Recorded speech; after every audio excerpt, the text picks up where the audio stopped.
When I turned 16, my parents let me take on an after-school and weekend job so I could earn gas money and money to do things with my friends in my spare time.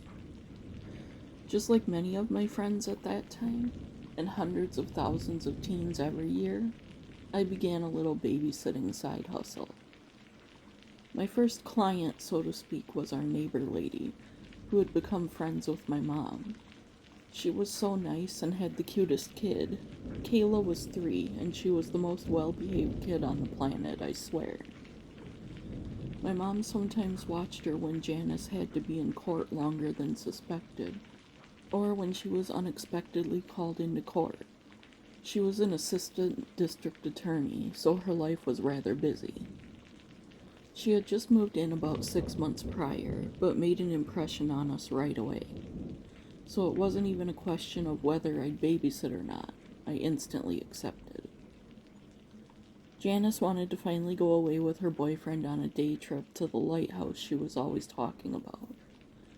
I was a teenager, so I didn't understand what the big fuss was about. But after going there as an adult, I now know. It was an old lighthouse converted into a fancy restaurant, and it was worth the 2-hour drive. They left around noon on a Saturday and wouldn't be home until sometime after midnight, which I reassured her was fine. She knew how mature and responsible I was, as I've helped my mom with Kayla before, even driving her to get ice cream once while my mom cleaned up after dinner. That Saturday, everything started out great. Kayla and I walked down to the neighborhood park, and she ran off energy on the playground. She must have went down the twisty slide at least 20 times that day. Then we headed back to the house to have an afternoon snack, consisting of apple slices, peanut butter, and milk. She was only 3, but sometimes you could forget that, because Kayla was far more mature and easy to handle than any 3-year-old I'd ever known. At bedtime that night, which was 8 p.m. for her, she went to bed without any fuss or resistance. I almost felt bad taking money for watching her. She was such a good kid. I had the rest of the night to myself, which for me just meant I had time to scroll on my phone, read a little, and catch up with my best friend. I was a good kid. I didn't sneak friends over or have parties. I was only a few pages into the brand new book my mom had bought me when I heard something coming from the direction of the kitchen. I was suddenly aware of how much quieter the house was with the 3-year-old sleeping soundly in her room. As I went to check it out, I realized the dryer was running. In all my 16 years, I had never heard of a dryer that could be set to turn on at a certain time. But this house was fancy. Janice was a district attorney and came from a family of lawyers and doctors, so I figured anything was possible. I didn't see anything on the dryer that indicated it was set to turn on at a certain time. And as I looked closer, I realized there weren't even clothes in it anyway. So I found the off position and turned it off.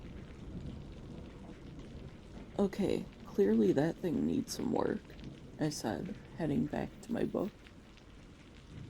About half an hour later, I was really into the story.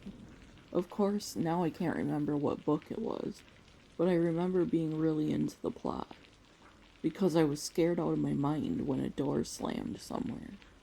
I jumped and let out a scream. I figured it was Kayla getting out of bed to use the bathroom, or maybe she had had a bad dream. So I headed towards her bedroom, but quickly realized she was still fast asleep in her bed. I looked around the house, trying to figure out what door could have slammed, and was just about to give up, when I noticed the basement door was moving back and forth, ever so slightly, as if to mock me. Oh no, not me. I'm not stupid enough to go down to a dark basement with the door swinging open on its own, I said out loud. I shut the door tightly and retreated back to the couch. Only this time, I couldn't focus on my book, so I turned on the TV. I turned the volume way down so I could hear Kayla if she needed me. I must have dozed off while watching some cheesy Lifetime revenge movie, because I was startled awake by a loud noise in the kitchen.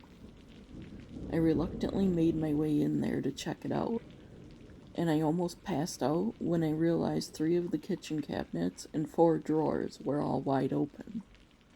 One of the cabinet doors was still slightly swaying as if it had just been opened. My adrenaline definitely kicked into gear because I ran and closed all the cabinets and drawers, and when the basement door flung open right in front of me, I didn't jump or scream. Instead, I ran down the basement stairs with a kitchen knife in hand that I grabbed on my way to the door. I was done with whoever was trying to scare me. Halfway down the stairs, I yelled out, "You can come out, whoever you are. I'm not afraid." No one answered, not that I expected them to. Adrenaline still pumping, I searched that basement, huffing and swearing I was going to put an end to the harassment once and for all. But the longer I searched, the more I realized I wasn't dealing with a human. The dryer turning on, the door slammed, the cabinets being open. I put it all together and realized, a ghost. There's a ghost in the house. Heading back upstairs, I put the knife away since that wouldn't help against a spirit. I had seen many shows and documentaries on the paranormal. I just never thought I would experience it. I babysat a few other times, but ultimately Janice and Kayla ended up finding a new house. I overheard Janice tell my mom that she didn't get a good feeling or the energy of the place was off.